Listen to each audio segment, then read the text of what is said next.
Welcome to Dealer Talk with Jen Suzuki, where inspiration meets action.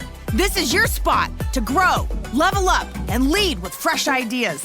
From sales to service, from frontline teams to executives, we're dropping weekly knowledge and insight to keep your store sharp, relevant, and profitable. Let's get into it. Well, welcome back, everybody. I'm really excited for today's episode because we've got a subject matter expert on deck, and this is someone who's been in the trenches of automotive, really has been in so many different leadership roles, done some really extraordinary things. Like, for example, taking vAuto from 100 million to 600 million. He's been involved in Kelley Blue Book, ICO. First P&L was CDK. He's got so much to talk about from a leadership perspective. I can't wait to hear what he sees in technology that's evolving right now. He's with LotLinx. They're so lucky to have a guy like Randy Kobat with us today. Welcome. Thanks, Jen. I appreciate your time today. Yeah, well, I'm excited to learn from you, your perspective. You have such a great big background. And, I would say to my listeners, we're not here to talk about theory or trends here today. We got to talk about execution. And we got to talk about real decisions that dealers can make today to improve their inventory and really move cars faster and protect growth. Stop wasting money. And so let's just get into this thing. A lot of dealerships are experimenting with tools like ChatGPT, Gemini, Claude, all of the like, Copilot. But what are the most common use cases that you're seeing, and where do they actually deliver value from your perspective? Yeah. So what we've seen so far is, dealers are trying to use the generic tools like ChatGPT, Gemini, Microsoft Copilot, and about 54% of dealers today are using the chatbots, the generic chatbots, and they're using it on a weekly basis. And what they're really using it for primarily today is to ask it questions to try to get suggestions. They're using it to try to improve vehicle descriptions about 24% of the time. Really looking at ways that they can improve their marketing or their ad copy, social media content. They're using it to create interesting, posts on Facebook or Instagram, things like that. But it's really most focused on content creation. And where we're really excited about where the market is heading is really moving from suggesting things, which is what ChatGPT can do today, to really doing things for you and becoming more agentic so that you can delegate kind of the macro and really get into the weeds and steer the micro over time. Well, how do you do that, Randy? Because you're right. I mean, I preach this all the time, especially from another angle, where I like to see GMs and leaders leveraging GPT Claude into their meetings because it's a tool of today. And the functionality, I think, was what's key here, is just understanding what it can do for us to help with some of the categories that you gave to us. But it's even bigger with companies like yours, and I've worked with LotLinx for so long, and I always say you guys are the OG of machine learning and AI, and I learned everything I know from a lot of the developers on your team. But we've evolved into something bigger now. And one of the things I got a chance to experience during the NADA show was LotGPT. Now it's more specialized. Now for me, it's not basic and generic, as you said, leveraging GPT or the like to just get get basic information, get answers. But how about being able to get answers on your direct situation? You know what I mean? You're absolutely right. Yeah. There's kind of two things going on, right? One is, is it industry specific, and not just industry specific, but is it my dealership specific? That's the trick. But the other thing that I'd like to, where we should start, is what you absolutely said, right? This shouldn't just be a text box where you type in questions and look for answers. These things need identities and persistence. It's not ChatGPT, or in our instance, LotGPT. It's your lead inventory auditor, and it needs a digital seat at the table in your dealership. and it should really be proactively looking for opportunities for you to get better. It should come back to you and say, I've audited your inventory that's over 60 days, and I've reallocated $400 to market these 3 cars at the highest risk of markdown. And if you don't want me to do that, just tell me not to. How about that? That's next level. Yeah, definitely. But then on the other side of the equation, we really need to kind of solve for this duct tape architecture that we have in technology within the dealership stack. If you think about kind of the history of technology in any industry, especially automotive, is we've gone from a spreadsheet that would help you analyze information and make better decisions. And then we've turned those spreadsheets into what I like to call SaaS canvases. So now there's software that's representing the same data with the ability to click into Right. that data to get more detailed information and then make decisions from that. Where we're really moving to is this orchestration layer. So that real person that has a digital seat at your table that can help you fix problems and orchestrate outcomes and get real work done in the future. But it's really being able to bring all these disparate data systems together. And that's why we're excited about LotGPT, is that we bring our own data sets that we've been evolving over the last 12 years with LotLinx. And then we are able to augment that with the dealership's actual data, whether that's inventory or CRM or Google Analytics, to be able to sit on top of all of these systems and point and begin to help define ways to make the dealership better and deliver real value. Yeah, it's remarkable. I mean, this is something that I really like because it's tailored, and I love a tailored experience for customers, for dealers, for in internal teams.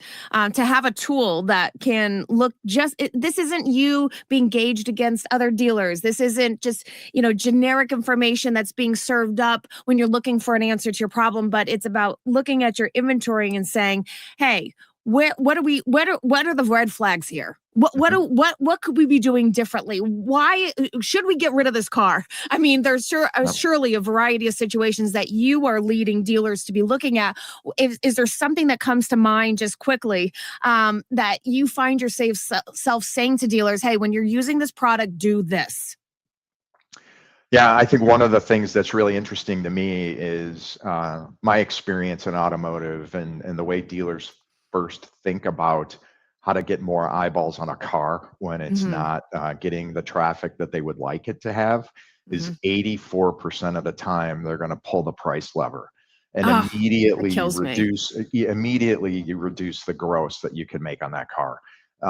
And so there are other options that things like LotGPT can recommend. And maybe it has to do with price. If you're 120% to market, your car is basically not for sale for those that are searching by price. But can you be competitive and do other things? Get that car exposed on different websites, different channels, ways to target low funnel shoppers that have been on specific types of cars for 15 hours or more, so that you can hold gross and get the car in front of the right consumer at the right time. It just might not be being exposed in the right way. Yeah. And so technology, LotGPT could be identifying, hey, this car isn't being seen. It doesn't mean that you need to lower the price. You need to put it over here. It needs to be seen over here. These buyers are looking for this car. This is how many people in your market are looking for this car. It's not being seen. That's what you're saying. Exactly. Okay. Well, you got to tell me more. Why is it important to connect AI systems to real dealership data?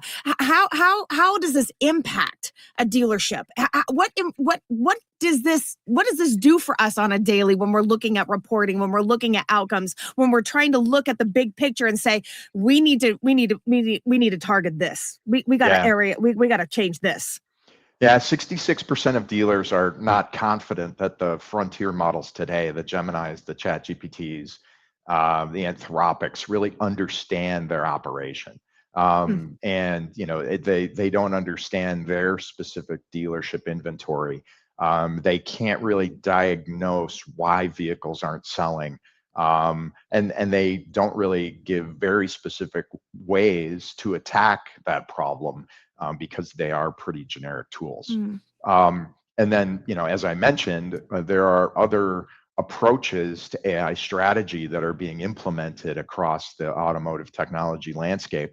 But in many instances, they're walled gardens. So they're only looking at the data that exists within their own tools, and they're not trying to look at data across the entire dealership technology stack. So we're hoping that with mm. LotGPT, we can bring in a lot of different disparate data sets and create better answers and take action on that. So we I'm guessing that in this scenario, leveraging LotGPT, you're able to understand your inventory a bit better because GPT doesn't know your inventory. It's just generic answers. But now we could be looking at vehicles that are, falling into similar categories that we're not able to move them. They're sitting for too long. Now, if I'm using LotGPT, I can basically ask it a direct question: what should I do with these cars? And it's looking at the history. And are you saying that it's looking at other technology stacks that are in the dealership to help make and formulate an answer? Yeah, so we can tell the dealership that they're getting plenty of views on their own VDP on their own website, but they're not converting Okay, into good sales example. opportunities, or those that turned into sales opportunities, weren't necessarily executed well against within the dealership. And so that car hasn't sold yet. Mm, So we can really break down. We like to think of it as a chain of activities that happen across from that very first interaction online with the consumer all the way through a closed car sale. And there's only certain places where it can break down and falter. mm, And with the additional data, whether that's Google Analytics or your CRM data, or your specific inventory, the photos, the descriptions, the way you're describing it online, plus all of our data around shopper, mm. to your point, consumer demand, we can piece together all these steps in the chain and identify specifically where you have a break in the chain and what needs to be corrected to move that car faster. Yeah, that's so interesting. And I imagine you're talking to dealers and they're starting to like give you data sets and things that you're looking at. Is there any data that you could throw at us that you've found as you guys are deploying this product into probably, I'm guessing, hundreds, if not thousands of dealers at this point? Is Yeah. there any data points that are standing out to you that's basically helping us say, okay, this is why you want to get away from, say, GPT to something more specific like LotGPT? What kind of data are you collecting from dealers in what's surfacing about their inventory or why their cars aren't selling or what we need to prioritize? Yeah. What's interesting is, a typical manager in a dealership can really only think about 20 cars at a time. Mm, And LotGPT can think about all 500 on your lot simultaneously and figure out the micro moves that need to happen. So really, it's like the guardian angel monitoring your operation and can watch VDP traffic in real time. So some of the things that we've quickly identified and some of our 6,000 users that are currently using wow, LotGPT have that identified grew some legs. is a way to be able to immediately save money on keyword traffic, for example. We've been able to quickly identify ways to save hundreds of dollars a month because you're overspending in one area and underspending in another. Mhm. And so things like that really begin to add up, and get more traffic to the dealership that's high quality traffic that is ready to buy a car. Mm. Yeah, it's so interesting. I love the way this thing is evolving and it sounds like you guys are growing so fast. Last time I talked to one of the LotLinx guys, they were like, "Is this free? Is it still free to dealers?" It's still free today, so any Yeah. dealership can go to lotgpt.com and they can claim their dealership. We have, all of the dealerships in the United States currently in Mhm. our database, and so you should find your dealership in there. and you can claim it as your own.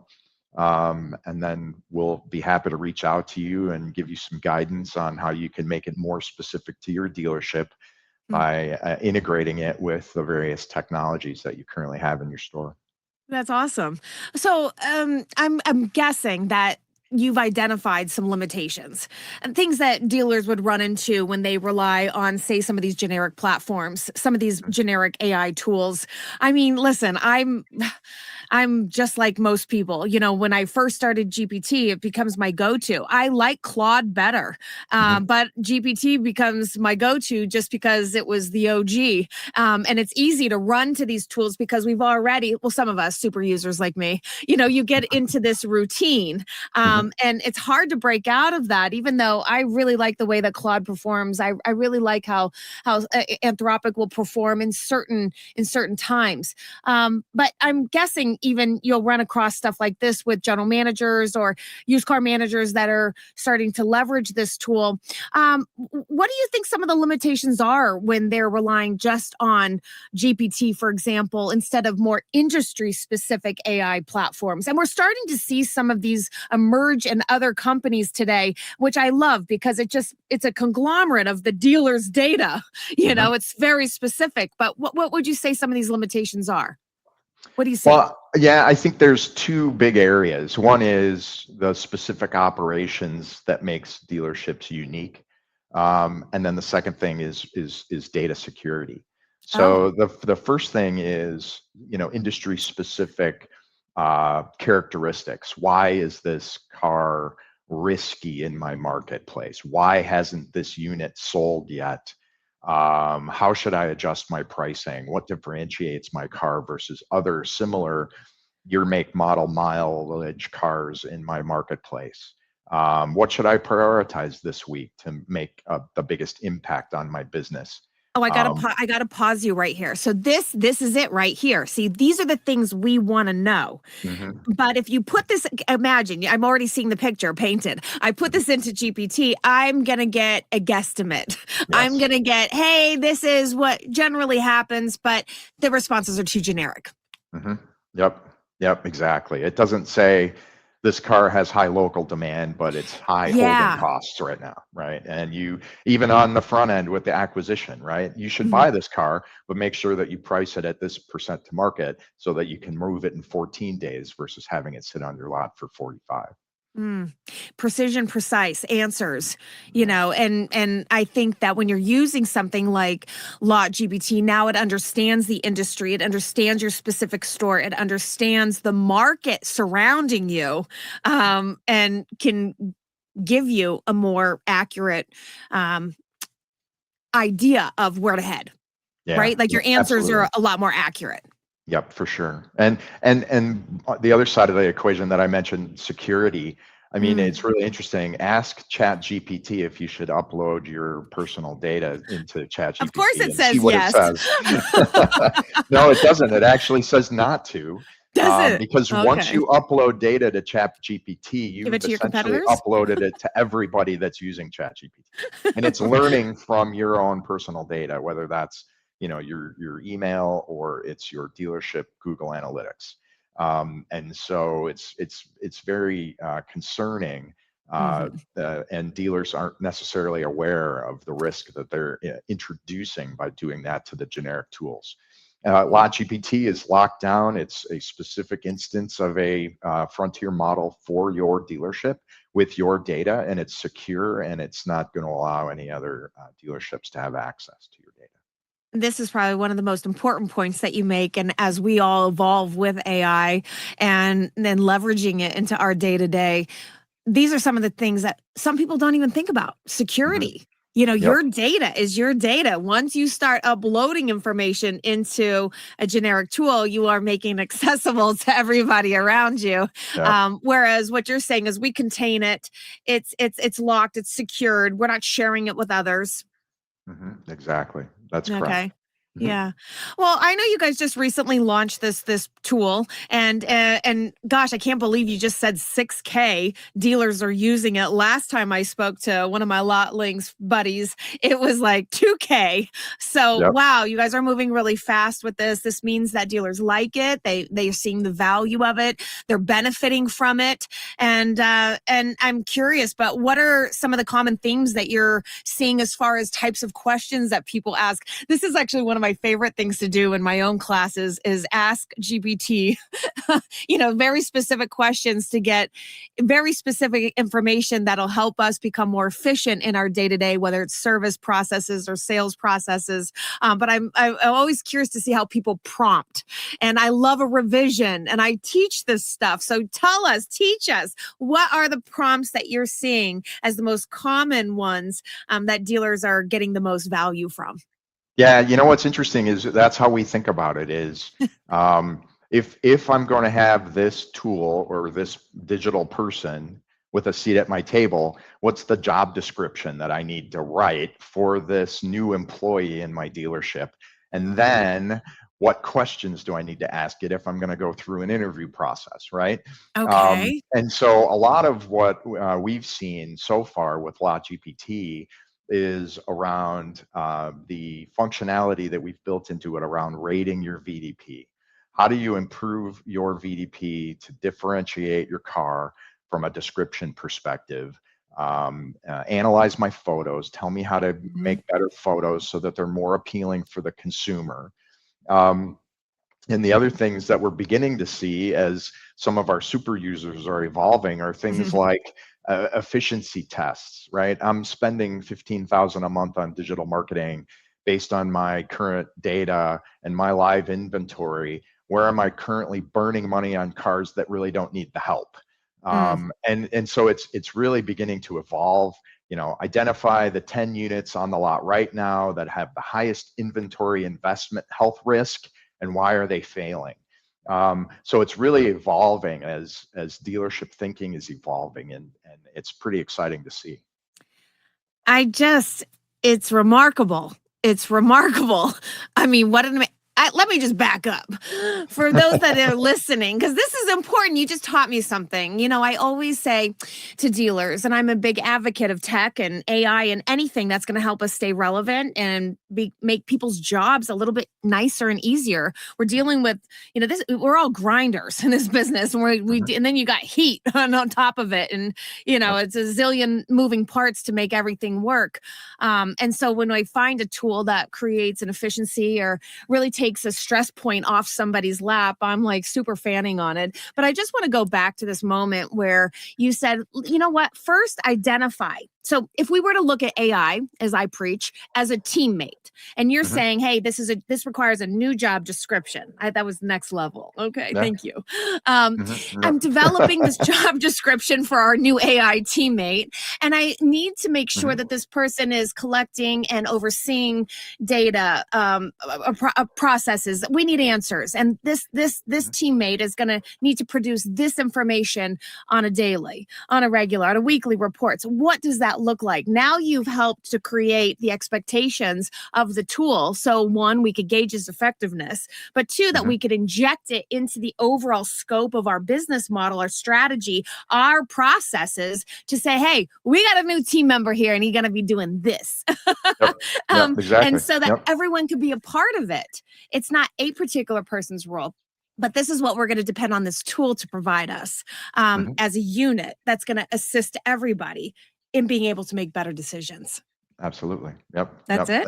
And that Monday morning report that your digital employee shares with the team and recommends what action to take can begin to take action as well as this technology evolves. Mm. Well, how do you see this thing evolving? How do you see this evolving inside the dealerships over the next few years? And I know that sounds crazy. I hate when people say like, "What do you foresee in the next 5 years?" It's like we're just Mhm. hanging on to this year, okay? Yep. Like so much is going to happen this year. Everything is about to pop, and it is moving fast. It is moving rather quickly gauging all the tools we've used in the past. This one seems to be moving. I mean, look at your users already is a great testament to this. But when you look at this as a novelty and then it becomes something that actually helps to run the store, how do you see this tool evolving inside dealerships over the next few years? It's not going to be a few years. It's going to be months. What was interesting when I first joined this industry about Mhm. 25 years ago, it was the beginning of the dot-com boom. And so I've kind of lived through that and And the watched it CRMs evolve over and the time. dealer websites. And and the CRMs and the dealer websites, Yeah, it was like a whole absolutely. era. It was. And what was interesting when I entered into this market back then was Mhm. that you could really look at other industries, other Oh. retail industries or other technology industries, and Mhm. you could see what was coming over The the writing on hill the wall. Mhm. 3 to 5 years ago, right? Mhm. And that's how, CDK at the time, we identified the CRM opportunity because Mhm. of Siebold systems before Salesforce.com even existed, right? CRMs Mhm. were a thing in other industries before it was a thing in automotive. And so what we're seeing now, if you look at other industries and you look at the frontier models, you're beginning to see a diffusion. So ChatGPT is really more consumer focused, right? It's the one that most people sitting at their homes in front of their own personal computers are using on a regular basis. If Mhm. you look at what you've talked about, Claude, it's significantly winning on the enterprise front with large companies, and they're moving towards Claude Code, being able to have Yes. it actually do stuff and make it more agentic with um, Claude bots, etc. Mhm. And so that's where we see it going, is to make AI more agentic, Mhm. less chat oriented, and take action. It needs to be secure for your specific dealership, like Claude. And we're hoping to be able to have it be very automotive specific with our specific proprietary data sets to make it a lot more valuable for the dealership. I have to ask you, okay, so we see like Elon, for example, talking about the next generation of AI and like a little device, like it attaches to your clothes. It's part of your it's part of your fit, and it actually wiping out iPhones. And he would say, "Oh, I saw what the next gen of iPhones was going to be, and we needed to compete with that. It wouldn't be that we're necessarily talking to people all the time, but that the AI would be more talking to us and help knowing our lifestyle, being able to support us day to day without us having to ask." When you say what you just said, it kind of reminds me of that. And I just wonder if there's parallels to that thinking of how we advance this model into how it can assist dealers in a more proactive way. Mhm. Well, I think, with Elon, right? That's why he's building the robots, and he believes that you're going to have 2 to 3 robots per human across the world doing things for you. But yeah, absolutely. The opportunity exists where this technology can help operate parts of your dealership on a regular basis, can Mhm. make decisions for you, can be that guardian angel that makes recommendations that you have to sign off on, or as we begin to trust it over time, can actually make micro adjustments on an hourly, half hour, minute by minute basis to put that car online in the Wild. right position to make that car move faster. Yeah, that's wild. I thanks for giving us a little fortune teller approach there. It's exciting to see that things evolve, and it's really exciting to see LotLinx continue to shape the industry, really push us forward in a progressive way, and to be providing tools that are really on point with where we're at as an ecosystem. The things that we need to survive, we don't want to be left behind. The LotLinx always coming through with the AI, and of course they were the OGs in our VIN level marketing and things. So I'm not surprised. But I just want to say thank you so much, Randy, for coming on today and giving us this very big lesson, and also challenging our thinking about the tools that are out there and how we use them, because, well, they're getting better and they're more tailored, and you're providing something that is incredibly useful. And of course, I got to get behind stuff like this, especially it's free. Like, what? Okay, can't be for long. But while it is free, guys, tell us how to get it. Yeah, as I mentioned, you can go to lotgpt.com, and you'll be greeted by LotGPT, just like you would be logging into ChatGPT. Okay. You have the opportunity to claim your dealership, so you can search for your own dealership right there on the homepage. And once you claim your dealership, we'll reach out to you to begin to help you get it set up if you want to tailor it with your own specific data. That sounds easy. Yeah, we try to make it as frictionless as possible. That's the trick. That's the trick. With so many systems, so fragmented, we just could use something a little easier in our life, Randy. Yeah, exactly. Well, again, thank you so much. And guys, get out there, check it out. What do you have to lose? It was great to see you today. Thank you so much. Thanks, everyone, for listening to Dealer Talk with Jen Suzuki. Don't forget, my weekly live classes are designed to keep your team fired up, skilled up, and focused on results. Subscribe right now at edealersolutions.com.